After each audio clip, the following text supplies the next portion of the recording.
Hey everybody, it's Mr. Carr again. Today we're going to be looking at 10.5 day one. This is going to be an introduction into our idea of expanding binomials. And we're going to use what's called Pascal's triangle in order to write our binomial expansions. Okay, this is a bit of a turn away from what we've done so far. We're not going to do anything with series and everything, but we're looking at a certain pattern that exists for expanding binomials. So what we mean by that is this. So we look at quickly to simplify each of these. Anything to the a plus b to the 0 power, anything to the 0 power is just 1. Okay. A plus b to the first power is just going to be a plus b. Okay. So we're very specifically 1a plus 1b. If I look at a plus b squared and I distribute that, it's going to turn into a squared plus 2 times ab plus b squared. Okay.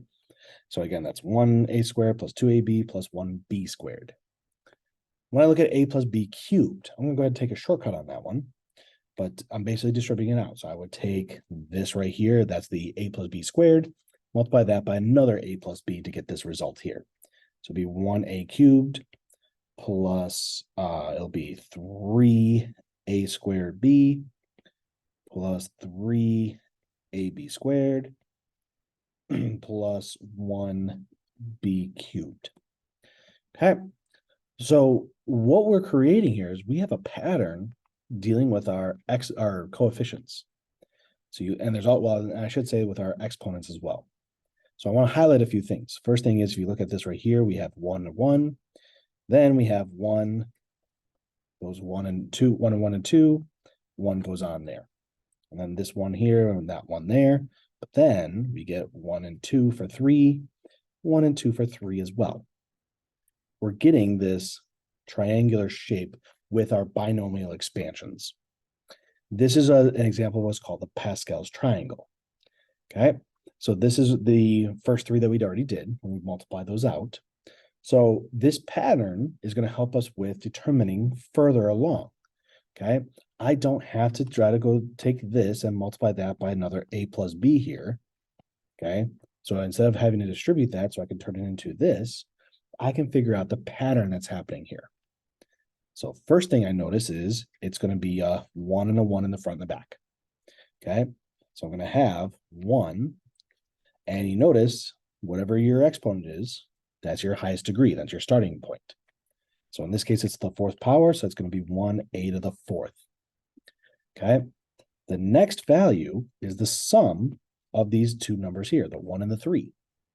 So this number here is going to be a 4 for my coefficient. Okay, now look what happens to the rest of my patterns. A cubed went down 1 degree, then it went down 1 degree again, and then technically it went down another degree because that's a to the 0 power. And so that we don't even have to write that anymore. So if you look at the a's, it goes from 3 to 2 to 1 to 0. If you look at the b goes from technically b to the 0, b to the 1, b to the 2, b to the 3rd. So we got this like reverse pattern going on with them. So we're going to go ahead and add our coefficients together. 1 plus 3 is 4. A is now going to be to the 3rd power, and then b is going to be to the 1st power. Okay, and that's it for that one. The next term is going to take 3 plus 3, add those together. I get a positive 6 here. A to the 3rd is going to drop to a squared. B to the 1st is going to come up to b squared. And then I can do the next one here. We got 3 and 1 come together as 4. And then it'll be a to the 1st and then b to the 3rd. And then my last one here is just going to match. So it's going to be 1b to the 4th. And that's my Pascal's triangle. I can use that pattern to help me figure out what are the coefficients in front of all these terms after I do a binomial expansion. Okay. The other key part about this is we have to follow the pattern with our variables.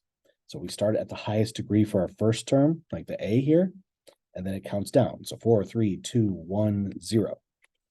Okay. We start at b at this one, we start the lowest. So we start at b equals 0, or yeah, b to the 0. And then it's 1, 2, 3, and then 4. So remember, these are always going to match up to whatever that is. So a plus b to the 5th power. Again, I'm going to use this pattern I've already established. This time I'm just going to focus on the coefficients to start. So I know that 1 is just going to come down. 1 and 4 is going to make 5. 4 and 6 are going to make 10. 6 and 4 is going to make 10 again. 4 and 1 is going to be 5, and then 1 just carries over there. Now I can go ahead and do all my variables in there. So 1a is going to start at the 5th power. We're going to add 5, a to the 4th, b to the 1st. 10, a to the 3rd, b to the 2nd. 10, a to the 2nd, b to the 3rd. 5, a to the 1st, b to the 2nd, and then 1, b to the 5th. So that's what's happening there with that, with those values. Okay, so we're going to go ahead and use that again to help us establish this pattern. So using the a plus b to the 6th, so again, we're going to want that pattern of that triangle to figure out where that 6th row is. So if I can, I'll go ahead and like model this on the side real fast. I don't have to do every single level. Well, so we'll say 0 degree, 1st, 2nd, 3rd, 4th, 5th, 6th degree. 0 degree, the only coefficient is 1. Yeah, I probably need more space. Let me move it over here a bit. And then for the 1st degree, it was 1 and 1. It was 1, 2, 1, 1, 3, 3, 1, 1, 4, 6, 4, 1, 1, 5, 10, 10, 5, 1. And then the 6th degree here is going to be 1, 6, 15, 20, 15, 6, and 1. Again, I'm getting these values because of where it has to add up and then carry on forward. So these are all my coefficients. So I just need to rewrite this out. That's going to be, and what might be helpful too, I just remembered, if we set this up with a chart. So we have, okay, do that there. Give me 1 second. I just had to do one other thing real quick. So one thing I also want to point out when we look at this chart that I'm going to set up, you notice that the 6th degree is actually going to have one more for the number of terms. There's going to be 1, 2, 3, 4, 5, 6, 7 terms total. So that's what I'm going to set up on here. I'm going to set up 1, 2, 3, 4, 5, 6, 7. So just set that up, that chart there. So we have 3 things going on. Now, one thing is already done thanks to my Pascal triangle pattern, but I've got coefficients are going to go in this first row here. So that's going to be 1, 6, 15, 20, 15, 6, and 1. For the next row, this is going to be all the A values. So I'm going to do this as A, and then my last row is going to be B. So in this scenario, it's going to be A to the 7th, A to the 6th, A to the 5th, A to the 4th, and so on. Oh, sorry. I don't know why I did 7th. My bad. Get rid of that. It's 7 terms, but we're starting at A to the 6th. And then 5, 4, 3, 2, 1, and then A to the 0. For B, we're starting at 0, and then 1, 2, and so on. Okay, this is just a chart to help organize the information. You don't have to use it, but it's, I think, a pretty helpful way to keep everything organized. So now to expand this out, A plus B to the 6th is going to be the same as 1 A to the 6th plus 6 A to the 5th, B to the 1st, and then and so on. So that'll be 15 A to the 4th, B to the 2nd, 20 A to the 3rd, B to the 3rd, 15 A squared, B to the 4th. And I'm going to run out of space, so let's move this over to the left a little bit here. Let's see, 15 and 6, A to the 1st, B to the 5th, and then 1, B to the 6th. And that's it. So again, we're using the triangle here, this triangle pattern, figure out what our coefficients are. And then we can follow the pattern of our degrees of each of these variables and how they're kind of going in reverse directions. Okay. We can also do this if instead of just being A plus B, if we get something a little bit more complicated with like 3x plus 2. So this is still going to go into that Pascal's triangle. So we want to do 3 to the 5th power. So again, I'm going to set up over here. So I got 0, 1, 2, 3, 4, 5. So that's 1, 1, 1, 1, 2, 1, 1, 3, 3, 1, 1, 4, 6, 4, 1, and then 1, 5, 10, 10, 5, 1. So this is the one that's important for me. Okay. If I set up my chart again, so that means I'm going to have a total of 6 terms. So I'm going to have 1, 2, 3, 4, 5, 6 terms.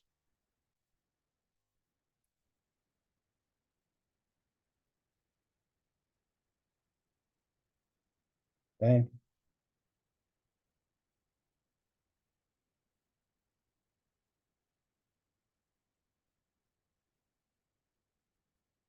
There. Now here's where things are going to get a little bit different, a little bit interesting with this. So first of all, coefficient numbers still stay the same. 1, 5, 10, 10, 5, 1. In here, this box was represented by, normally we did a to the, in this case, 5th power. So you look at the previous example here, we did a to the 6th power. But in this scenario, we don't have an a there. We have a 3x in that position. So what that means is this is actually going to be 3x to the 5th power. Now, as we go through, this will be 3x to the 4th power, 3x to the 3rd power, 3x to the 2nd power, 3x to the 1st power, and then technically 3x to the 0 power. 2 is in the b position, so I'm going to go that the other way. So I'm going to have 2 to the 0 power, and then it's going to be 2 to the 1st, 2 to the 2nd, 2 to the 3rd, and so on. Okay, so it's important to keep track of these because what's going to happen is not only are the coefficients going to multiply by each of the terms, but when you think about how things are being distributed throughout this process, we're multiplying 3x times itself a bunch of times. So in this scenario, what we're going to get is we take 3x to the 5th power. So that's going to be 3 to the 5th power and x to the 5th power. So that's 243. So the expansion of 3x plus 2 to the 5th power, it's going to look like this. It's going to be 243 x to the 5th power. That just gets multiplied by 1. No real difference. Here, for the next term, I've got 3x to the 4th power. So I've got 3 to the 4th is going to be 81. Let me do that in blue real quick. This is the same as 81x to the 4th. And this is just going to be 2. But then this 5 gets multiplied by that. So down here, so what's going to technically happen is it's going to be 5 times 81 x to the 4th times 2. That's everything that's going to happen here. So I got 81 times 2 times 5. Yeah. So, sorry. So that's 810. And that's going to be x to the 4th, just x to the 4th. We don't have like a y or anything else like that. Okay. So the next one, keep going with my pattern. So we got 3 to the 3rd is going to be 27. That'll be x to the 3rd. 2 squared is going to give me 4. So all of these values here are going to be multiplied together. Okay. So that's what I get there. I get 10 times 27 times 4 is going to give me 1080 x to the 3rd. Okay. The next one I've got 3 squared is going to give me 9. That'll be 9x squared. 2 to the 3rd is 8. So I've got 10 times 9 times 8. So that's going to be 720 x to the 2nd power when I multiply all those together. So we got 3. So now we're down to the 1st degree here. So that's just going to be 3x. 2 to the 4th is going to give me 16. So I'm going to multiply 5 times 3 times 16 here. That's going to give me 240x. And for my last thing, I've got 1 being multiplied by, that's going to be a 1 there. And then 2 to the 5th power is 32. Then plus 32. So it gets a little bit more complicated when it's not just a and b. But remember, we are raising that whole thing, that 3x, the whole thing is being raised to the 5th power. Okay. Same thing down here. The 2 is being raised to the 1st power. The 2 is being raised to the 4th power here. Okay. So I think that, again, that's why this chart is helpful. We can keep track of everything as we work through. Let's do one more example. And it's just adding a little extra challenge with a negative in there. The thing to remember about this one is it's going to follow the same exact patterns. It helps to treat this as x plus a negative 2y to the 6th power. Okay. gonna save myself some time. I'm gonna go ahead and get my Pascal's triangle from before. This one right here. Okay. So that's my little guidance there. I know that this is what my coefficients are going to follow there. So then I'm going to set up my chart.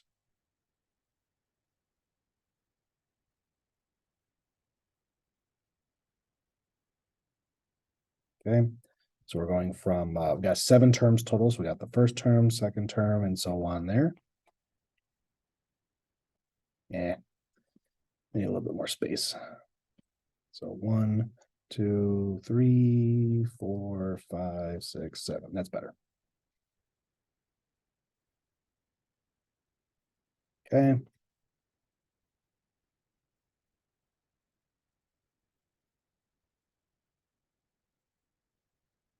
Okay. So first thing is, here's my coefficients: 1, 6, 15, 20, 15, 6, 1. Okay, here I've got x, so x is going to be raised to the 6th power, and then it's going to be x to the 5th, and so on. So I'll just write it this way: so 4th, and so 3rd, 2nd, 1st, and then 0. Here we have negative 2y. I'm going to put that inside the parentheses, raise that to 0 power here. But I'm going to do the same thing with the rest of these. So the 1st power, so negative 2y to the 2nd, negative 2y to the 3rd, negative 2y to the 4th, negative 2y to the 6th, got ahead of myself, to the 5th, and negative 2y to the 6th. Where this comes into play is that if you look at all the even exponents and versus all the odd exponents, we're going to end up with the opposite signs. For example, this one is going to be a negative 2y. This one's going to be a positive 4y squared. This one's a negative 8y to the 3rd, or positive 16y to the 4th, negative 32y to the 5th, and then positive 64y to the 6th. So everything else stays the same. We just need to still continue with our patterns. Okay. So in each case, I'm going to take 6 times this, doesn't matter here. This would be 1 times a negative 2, and then so on. So x minus 2y to the 6th power is going to expand by doing, it'll be 1 x to the 6th. This is 6 times a negative 2 times a 1, so that's going to be a negative 12 x to the 5th y. Here I've got 15 times 1 times positive 4. So that's going to give me a positive 60 x to the 4th y to the 2nd. Next one's going to be a negative. It's going to be 20 times 1 times a negative 8. So it's going to be a negative 160 x cubed y cubed. Next one will be a positive. It'll be 15 times 1 times a 16. So we've got 15 times 16 is going to give me 240. X squared y to the 4th. I've got 6 times 1 times a negative 32. So it's going to be a negative 192 x y to the 5th. And then my last one is 1 times 64. So then plus 64 y to the 6th. Okay. And that's my full expansion of that one. So again, using the Pascal's triangle to set up our patterns, figure out what those coefficients are going to be. So this row is the same as that coefficients. Those are going to be multiplied by whatever my terms are. And those are from having to raise them to all their respective powers there. Okay, so that's it for Pascal's triangle. All right, take care, everybody.